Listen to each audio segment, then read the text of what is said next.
आप लोगों को हाथ जोड़ हमें इंसाफ दिला दीजिए। हम क्या किए इन लोगों को जो चलो ये हमें नहीं, अब तो जो हो गया बेटा हो गया। कितने लोग मिलके मारे थे बाबू? बहुत लोग थे। बहुत लोग घर पे आए थे। हाँ, कुछ बोल भी रहे थे घर पे जब आए थे तो? क्या बोल रहे थे? हमें गाली भी दिया और नारा के साथ वो लोग बोल रहे थे, नारा भी लगा रहे थे। क्या नारा लगा रहे थे? जय श्री राम, इसकी फैमिली को मार दो। पहले वो घर पे आए तो क्या आपके पिताजी के साथ हाथापाई हुआ कि डायरेक्ट आपके फैमिली पे अटैक कर दिया लोग? पहले हमारे पापा सब्जी लाने गए, मेरे पापा को उधर ही मारा है। हाँ। पूरा ब्राह्मण मिल के उधर ही मारा। अच्छा। उसके बाद हमारे फैमिली पे अटैक किया। अच्छा, उसके बाद वो लोग घर पे आके फिर अटैक किया? हाँ, मम्मी को भी मारा है, पूरा खाना आना सब फेंक दिया, हमारा घर का पूरा तोड़ ताड़ कर दिया।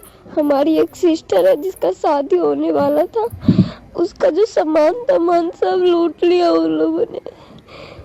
तो स्टील लग गया है कि अभी लगा नहीं है? बुधवार को घर में का सामान भी लूट लिया बाबू।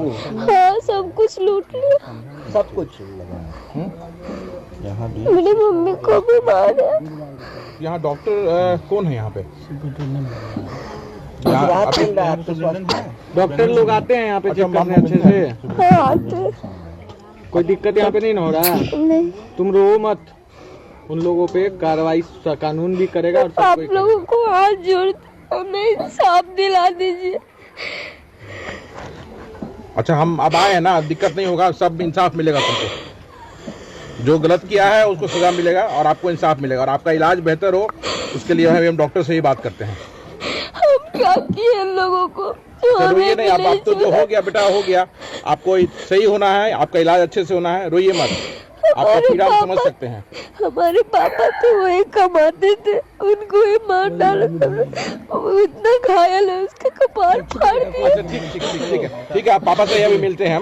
हम लोग हैं ना, कोई दिक्कत आप लोग को नहीं होने देंगे, हम लोग हैं, चिंता नहीं कीजिए, हम लोग हैं, हम आपके साथ हैं। देखिए सब लोग जितने लोग आए हैं सब आपके साथ हैं। आपको न्याय मिले, आपको आगे दिक्कत नहीं हो, उसके लिए हमेशा हम खड़े हैं साथ में, दिक्कत नहीं होगा। पढ़ते 7th क्लास में। अब बताइए, इस लेन देन में इस छोटी बच्ची का क्या दोष है? इतनी बुरी तरह से इसको स्टील रखेगा, मैं इसको लगेगा क्या? इसका आगे जीवन होगा, कैसे चलेगी, क्या होगी, कुछ नहीं पता है। ये शोषण अत्याचार देश में बंद होना चाहिए जात के नाम पर। ये আপনারা স্ক্রিনে দেখতে পারলেন একজন ছোট শিশু, তার আর্তনাদ গুলো আপনারা দেখতে পারলেন। ছোট্ট একটি নাবালিক বাচ্চা যার কোমরের হাড় এই বয়সেই ভেঙে দিয়েছে বজরং দলের গুন্ডা বাহিনীরা। জয় শ্রীরামের নারা লাগায়ে তার কোমরের হাড়টা ভাঙা হয়েছে এবং তার পুরা ফ্যামিলির উপরে আক্রমণ করা হয়েছে। তো সুতরাং আমি আপনাদেরকে বলতে চাই যে ভারতবর্ষে কি কোনো ধরনের আইন কানুন আছে? যদি আছে তাহলে এইভাবে বজরং দলের গুন্ডা বাহিনীরা সদা সর্বদা পুরা ভারতের মধ্যে মুসলমানদেরকে আক্রমণ করে, কিন্তু আমরা তার কোনো ফলাফল কোনো পদ্ধতিতেই পাই না।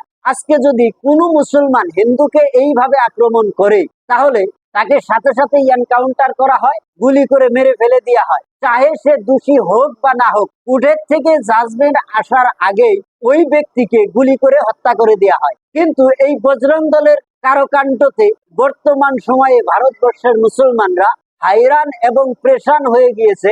তাদের উপরে কোনো ধরনের কারওয়াই হয় না এবং তাদের উপরে যদি কোনো ধরনের কেস মামলা থাকে, যদি তারা জেলে যায়, যাওয়ার পরে 2 দিন পরেই যখন বাইরে হয়ে আসে তাদেরকে ফুলের মালা দিয়ে সসম্মানে জেল থেকে নিয়ে যাওয়া হয়। তারা হইল জেল থেকে বাহির হওয়ার পরে তারা এই দেশের একটা বড় হিরো হয়ে পড়ে। তো সুতরাং এইভাবে যদি মুসলমানদের উপরে অত্যাচার করা হয় তাহলে মুসলমান কম আর কতদিন সহ্য করবে? তো এই বিষয়ে আমি এই কথাটি জানাতে চাই যে এই ভারতবর্ষের যেগুলো গুণীমানী ব্যক্তিরা আছে, এই গুণীমানী ব্যক্তিগুলো এই বিষয়ে কেন সুপ্রিম কোর্টে যায় না, অথবা সুপ্রিম কোর্টে এই বজরং দল ব্যান্ড হওয়ার কথা কেন বলে না? যেই রকম একটা সময় উত্রাবল করেছিল আরএসএস কে, কিন্তু কংগ্রেসের দিনে কংগ্রেসের সরকার এই আরএসএস কে ব্যান্ড করে দিয়েছিল এই শুধুমাত্র উত্রাবলের জন্য। আজকে ভারতবর্ষের মধ্যে যে হারে মুসলমানকে নির্যাতন করা হচ্ছে, এই নির্যাতনের ফলে কেন কোর্ট কাছারিয়ে এই বজরং দলকে ব্যান্ড করে না, অথবা বজরং দলের গুন্ডা বাহিনীকে কেন এইভাবে দেশের মধ্যে ছেড়ে দিয়ে রাখছে? আমার কোশ্চেন হইল এইটা, যে বজরং দলকে কি ছেড়ে দেওয়া হয়েছে শুধুমাত্র মুসলমানকে নিধন করার জন্য?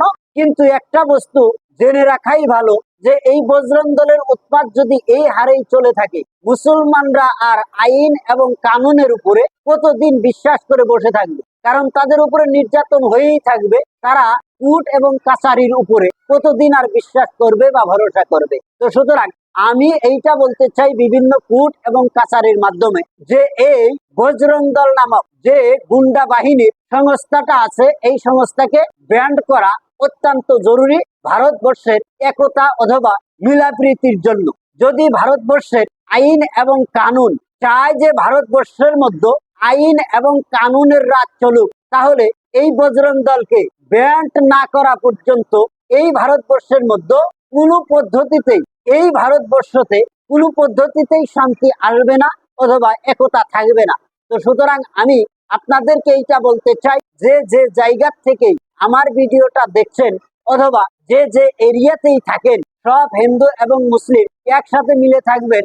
এই বজরং দলের গুন্ডা বাহিনী এরা সব টাইমেই চায় যে ভারতবর্ষকে অশান্তি করুক অথবা একটি গৃহযুদ্ধ লাগুক। আর গৃহযুদ্ধ লাগলে এই ভারতবর্ষ শান্তির দেশ হিসেবে থাকবে না। কারণ আমরা জানি ইংরেজের সময় যখন গৃহযুদ্ধ চলছিল, সব জাতির মানুষই কিন্তু মারা গিয়েছিল। শুধুমাত্র যে মুসলমান মারা গিয়েছে তা নয়, মুসলমানরাও শহীদ হয়েছে, হিন্দু শহীদ হয়েছে, বিভিন্ন জাতির মানুষ, ইসাই যারা খ্রিস্টান আছে তারাও শহীদ হয়েছে, বুদ্ধিস্টরাও শহীদ হয়েছে। তো সুতরাং সমস্ত শহীদ সব জাতির মানুষ একসাথে থেকে এই দেশকে ইংরেজের হাত থেকে রক্ষা করেছে অথবা আমাদেরকে আজাদ করে দিয়ে গিয়েছে। সেই দেশের মধ্যে আমরা আজকে যদি কোনো একটা সংগঠন এইভাবে একটা কমিউনিটির উপরে যদি আক্রমণ করতে থাকে, তাহলে নিশ্চিত জানেন যে সেই কমিউনিটিটাও কিন্তু নিশ্চিত হিসেবে গড়বে না, যে কোনো সময়ে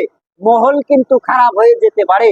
তো সুতরাং আমি আপনাদেরকে আপিল করব যে আপনারা যে যে এরিয়াতেই থাকেন, শান্তি এবং সমন্বয়ের যে বার্তা, এই বার্তার উপরে বিশ্বাস করে আপনারা থাকেন, যাতে করে আমাদের এলাকার মধ্যে এই ধরনের কোনো ধরনের ফাসাদ আসতে না পারে অথবা ফাসাদ যাতে আমরা না করি।